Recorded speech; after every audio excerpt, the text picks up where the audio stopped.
Bismillah ar-Rahman ar-Rahim. In the name of God, the most merciful, the most compassionate. Assalamu alaikum wa rahmatullah. Hello, my fellow classmates and our dear professor. And today's slideshow, I will be presenting an article by Dr. Rana Dajani. Dr. Rana is a prominent molecular biologist, a Jordanian, who works at the Hashemite University in Jordan.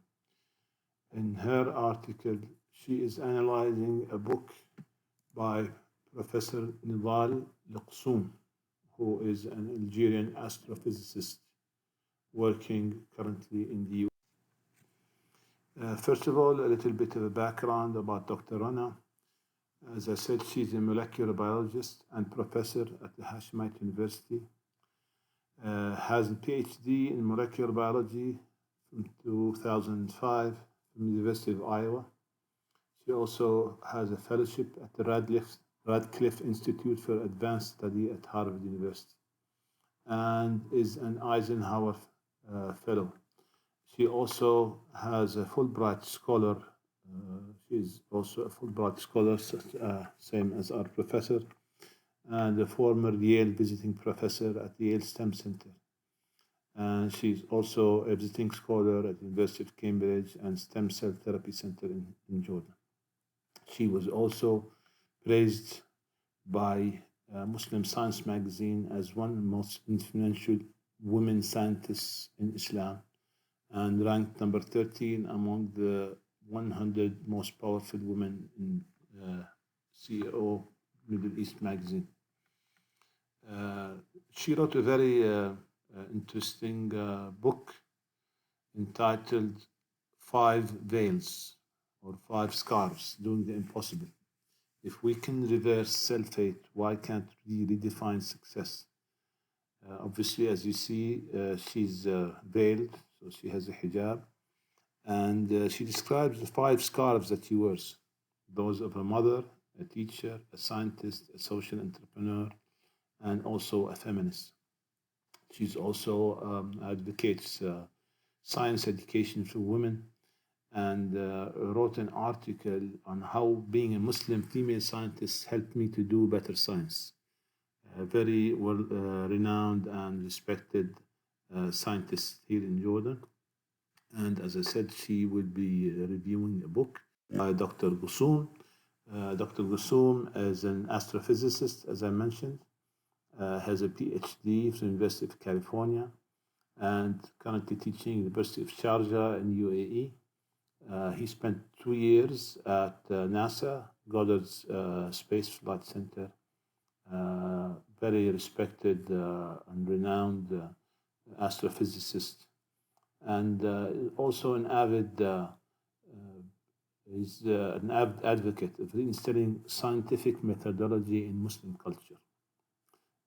He wrote a book called Islam's Quantum Question, Reconciling Muslim Tradition and Modern Science. The article that Dr. Rana is reviewing is from this book, and I will be taking you through that. First of all, a little bit of a background about this issue about Islam and science. As we will see during the article, there have been many people, especially Muslims, let's say strict Muslims, who deny the relation between science and Islam. As Dr. Guessoum said in his article, there are two extremes. There's the extreme of the people who deny many scientific facts, unfortunately, such as some famous Muslim scholars who deny that, for instance, the earth is elliptical. They insist that the earth is flat, or another one who denies that the earth rotates around itself, which you cannot really envision in this time and in the advancement of science. And on the other extreme, you have people which I personally think do not even belong in the scholarly, scientific field, who almost claim that almost everything in Islam can be tied to science, and sometimes they bend the context of the text backwards to prove their points. So, what we want is Muslims that are somewhat in between. I'm a very big follower of Dr. Zaghlul Najjar, who is, I think, represents one of the best in between scientists. He combines science and combines the religion. He comes from religious background, but he's also a PhD. Holds a PhD in earth sciences, and so I feel he is the sort of people who are qualified to talk about Islam from scientific background. Unfortunately, as I said, we have had many people who are, I don't think, qualified to be talking about this subject. Myself, I am an avid and passionate follower of the science of I'jaz of science in Quran and even the Sunnah. I've followed Dr. Zaghlul for many years, among others, and delivered many sermons in the mosque and other places about I'jaz, inimitability of the Quran, and how a Quran, while not being a book of science, has many signs to science. So I personally believe, as I think many of you, that there's really no contradiction between Islam and science. In this article, the main idea is obviously that, and the idea is the concept of evolution, that was put forward by Darwin many years ago. Is that really compatible with Islam? Dr. Rana will take us through this, and she's examining Dr. Guessoum's book, as I mentioned, Islam's Quantum Question, and critiquing it, and giving us some guidance along the way. So Dr. Rana says this book is three parts. First of all, the fundamentals of Islam as a religion and philosophy. In this, he mentions Ibn Rushd, the famous Arab scholar, the principle of no possible conflict between the word of God and the work of God. And so this means basically that there cannot be conflict because, what we see in this world and what is being told in the Quran basically are the same things. I have a quote from Dr. Guessoum. You can read, and basically this principle can be turned into a no objection or no opposition approach. So the basic conclusion here is adopting a theistic approach, so tawheediyya. Monotheism is tawheed, so the belief in one God. So religious religious thinking that there's only one God, towards science does not demolish science. That's the main thing. The book also, in the second section, as Dr. Rana mentioned, addresses various controversial issues in science from Islamic perspective, cosmology, design, and evolution. So evolution plays a big part in the book. Third, he talks about the perspective on the future of Islam and science.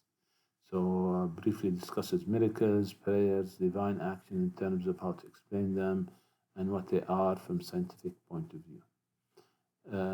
Also, here the most important take-home message, as they put it, is the importance of educating Muslims in subjects of philosophy, of science, and history.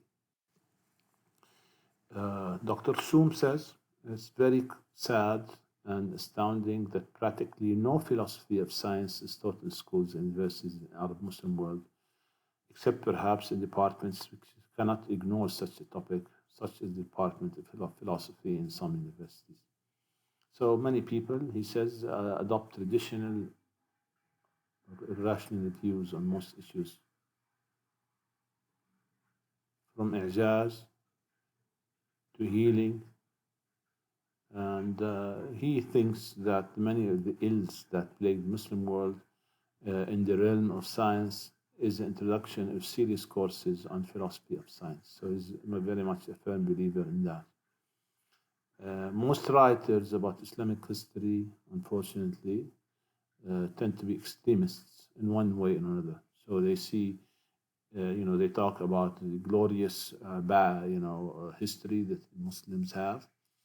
This is one side, and sometimes over exaggerate that. And on other side, you have the people who claim that no, this was all fictitious. It was all made up, to improve the picture of Muslims. So we need to be factual. We can't stop for fear of making mistakes. Some people, recent scholars say, oh, let's just prevent freedom of thought. Dr. Guessoum argues that the Prophet ﷺ said, when a judge judges, he gives judgment on something and tries to know a ruling, so ijtahada in Arabic, and is correct, he gets two rewards. If he gives judgment and strives to know a ruling, but he is wrong, he only has one reward, but say nevertheless he has a reward.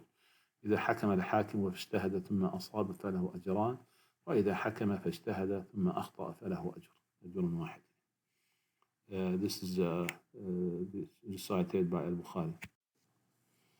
The third, Dr. Guessoum argues that the third source of jurisprudence after the Quran and Hadith is ijtihad. So since that is one of the elements of the Islamic jurisprudence, then why is it not being used? So Dr. Guessoum says it hasn't been used for a long time and must be encouraged nowadays, specifically in the light of changes in political arena in Arab countries. And then he says the next important issue is the need to engage the Islamic scholars in a serious dialogue and convince them that scientists have much to say on topics. And this is very important, I feel.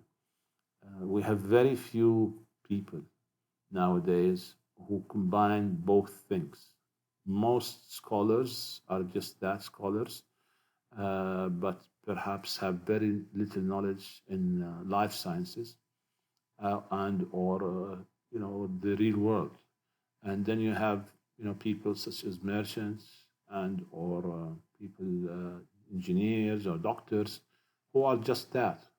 There are very few of us as Muslims who combine both. And I think this is very important. In the past, there have been many people who combined both. Abu Hanifa, for instance, the famous scholar, was a famous merchant. Many of the scientists were also came from in Islamic history, came from historic, from a financial or a legacy of traders. So they they were famous scholars in Islam. So one of the issues that Dr. Rana mentions and something she's involved in is stem cell therapy. So as she said in her article, she has pushed that forward, and actually they held a meeting in UAE a few years back, talking about that issue. Is it allowable? Is it not allowable?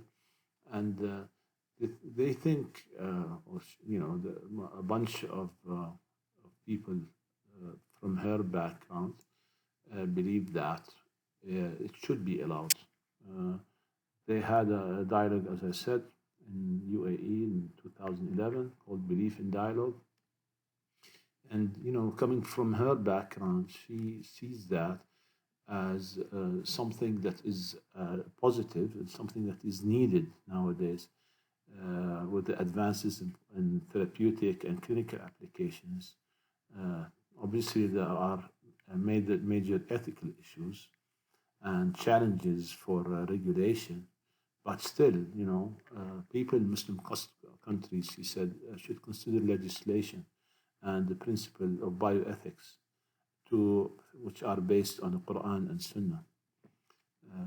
God subhanahu wa ta'ala, he put forth laws in nature, and Islam, she says, has always encouraged people to contemplate and to explore.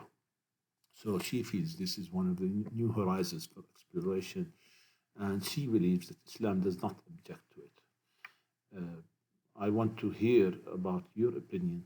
Do you think that stem cell therapy is compatible with Islam's teaching? Uh, Next, we talk about Islam and evolution. So she's obviously a molecular biologist, and she believes in the concept of evolution. And as proof, she put forth, she didn't put forth the coronavirus, but I put it. We know that coronavirus evolves, and it's been, that's why it's called the renewed mustajid, renewable. It changes, and so this is one of the examples of evolution. She says that evolution in Islamic world is equated with Darwinism, and that is, people think of people who claim that Darwinism is allowable are considered heretical. They're accused of heresy, يعني بدعة. And as one Muslim scientist, she says, puts it, it's a slippery slope to hell. So you slide down this slope and fall in the hellfire if you follow it. That's what many Muslims think. In fact, she, in one of her videos, which I've seen, she talks to a group at a university in Maghreb, in Morocco, and she talks about when she teaches this class. This is teacher. She teaches biology at university, and she said the very first time she enters the class and tells them, "I'm going to talk about evolution," the students look at her strangely because she's veiled. As I said, she's wearing a hijab, and to them, evolution and religion, they contradict. And so she says laughingly that students look at each other and they say, "بدها تكفرنا." She wants to make us apostates. That's that's what the students think, because that's what they associate evolution. And she says the fact that sound scientific theory is denied by Muslim scientists on the basis of belief and not logic is scary. Obviously, there's a verse in the Quran, in the Surah Al Imran, it says, "Behold, in the creation of the heavens and earth and the alteration of night and day, there are indeed signs for men and women, obviously, of understanding. إن في خلق السماوات والأرض واختلاف الليل والنهار لآيات لأولي الألباب." And she says most Muslims deny and reject evolution, and its premise challenges the concept of a creator. Obviously, she thinks that's wrong, and she attributes this to many reasons. She deduces this from Dr. Guessoum's book. First of all, ignorance, for many reasons. Second of all, lack of scholars. And I think by this she means that scholars who, as I said, combine religion with an academic background. Third of all, the problem with the language, as the book of Darwin wasn't translated into Arabic until 1964. And then the concept of creationism, al-khalq, it's seen in a different context than it is in the West. And then there's a misinterpretation. This is mentioned by Guessoum in his book, of religious texts, the Quran especially. So sometimes he says that interpreters who interpret the Quran interpret it the wrong way. He gives in two ayahs, one in Sajda, "He who has made everything which he has created most good, or أحسن in Arabic. الذي أحسن كل شيء خلقه. The second one is in Surah Tin والزيتون. We have indeed created man in the best of molds. لقد خلقنا الإنسان في أحسن تقويم. So he argues that the word أحسن is being used and it's used in the wrong context. He says أحسن to him means most fit. And we see in the translation, which is first translation says the best, and the second translation says most good. And so أفضل and أحسن is wrong. He says both of them mean the most fit. So they both, revert back to the principle of evolution. This, he says, an example of misinterpretation of the meaning of words in rich texts because of the lack of scientific knowledge. And he says, fifth and lastly, that philosophy isn't taught in the Arab world. Obviously, we know that Arabs have a very rich legacy of philosophy, both in Al-Andalus and the Abbasid Empire. Many of the books of famous philosophers were translated into Arabic and they're being taught. We have many famous Muslim philosophers from our history. Unfortunately, that's not the same nowadays. It says there aren't really many philosophers in the Arab world, or the Muslim world for that. There's a title, obviously, and she answers how this book of Guessoum is different from other books of evolution. First of all, she says Dr. Guessoum, he dedicates a chapter to explaining the scientific logic of evolution from a Muslim perspective, which is unusual because most of the books, they either refer to the Western or maybe they deny evolution. The second point, it presents the different schools of evolutionary theory from neo-Darwinism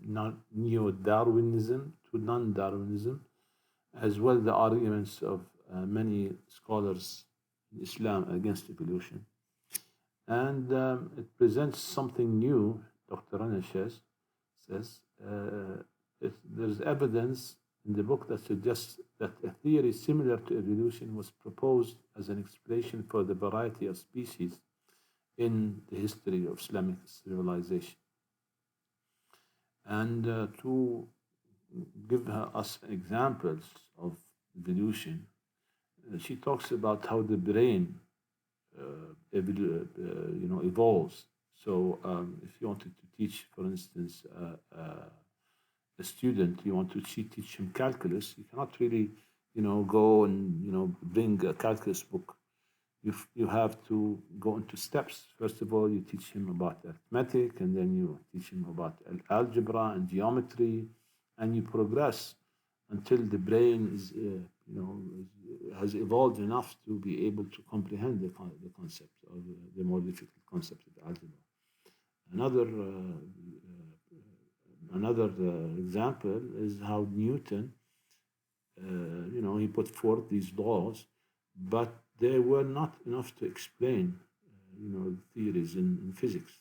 And the world had to wait for Einstein to come when he put forth his theory of relativity. And by this, he completed the full circle. And she says we need a noble progress approach to explain Darwin's theory. So for the whole, she believes that Darwin's theory is, acceptable, but it has to be, it has to evolve. So we need somebody like Einstein in the field of evolution to really bring the circle around. Dr. Rana says the issue of time is the most prominent obstacle to accepting evolution. So while in Quran, Allah Azza wa Jal commands something, he says, be, kun, fayakun.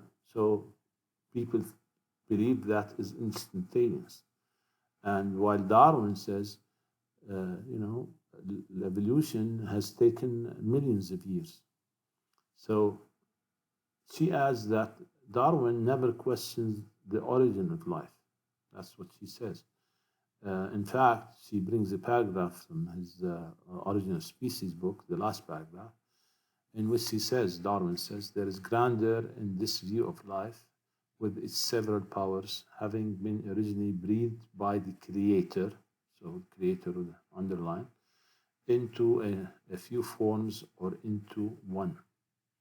And she says many Muslims misunderstand the context. So they think that Darwin denied the presence of a God. And she says most the people who deny evolution and claim that Darwin is a heretic, you know, يهرطق, have never even read his book. This was reported by Hamid in Science, I don't know how many years ago, but so there's an issue with these people who claim that Darwin is a heretic and they never read his book even. So this is the concept of time. We agree, most Muslims agree, and we know that the universe was created over 12 billion years ago and took many billion years to evolve, but that most Muslims don't believe that life on Earth took millions of years to evolve. And she, Dr. Dajani, attributes this misinterpretation of the word khalaqa, created. She says most people think of, when they think of creation, kun fayakun, that it was instantaneous, it just happened in 1 second. And this, she says, is a false concept. God is not bound by dimensions, and obviously time being one of them.